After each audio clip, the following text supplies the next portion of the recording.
Meanwhile, Stephen has skedaddled to the city's Victoria Dock. Berthed on the calm waters here lies a mighty survivor from the Georgian Navy, one of the oldest wooden warships in the world, HMS Unicorn. Launched in 1824, she is the fighting frigate that never went to war. Now a remarkable museum. Stephen is meeting with Finlay Raffle from the Unicorn Preservation Society. So is this? Absolutely. Okay. This is a model of what HMS Unicorn would have looked like had she been fully rigged and masted. So she was never rigged? She was never fully rigged for sea service. She was built down in Chatham in the early 19th century and designed as a 46-gun frigate for the Royal Navy. She was one of a large class of ships known as Leader-class frigates, and they were built between 1805 and 1832, and many of Unicorn's sister ships fought in the Napoleonic Wars. At the time of her construction and design, it was the heart of the Industrial Revolution. Surveyor of the Navy, Sir Robert Seppings, was breathing new life into ship architecture with the addition of iron. Unicorn is the only real surviving example that shows this move or transition from the 18th century craftsmanship wooden shipbuilding into the modern 19th century iron shipbuilding. So she was built to last, and last she has. Absolutely. Because Unicorn was built in the 1820s, it was during a period known as Pax Britannia, or British peace. And that was a period that lasted from 1815 up until 1914. So ships like Unicorn, although built for war, no war came around for them to fight in. It was during her time in reserve that the Royal Navy added the protected roof covering, common practice when ships were not at sea.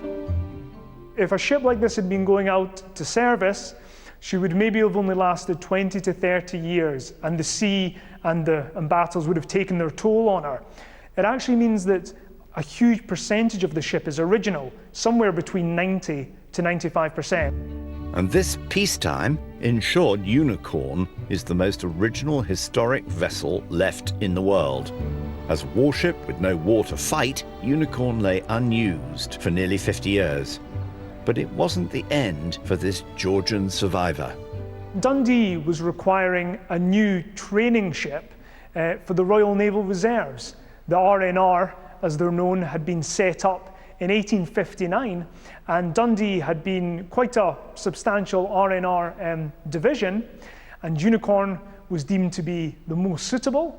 And so on the 9th of November 1873, she was brought up the east coast of the UK and arrived in Scotland's sunniest city.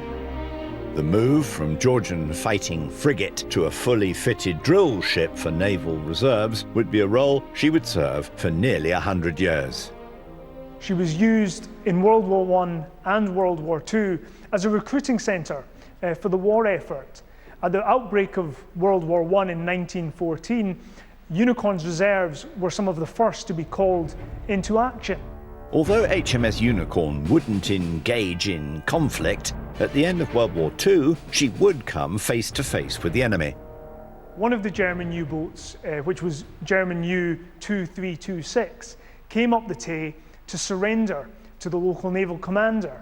And because he was based on HMS Unicorn, the crew had to get off of the U-boat and they had to come in and surrender on board.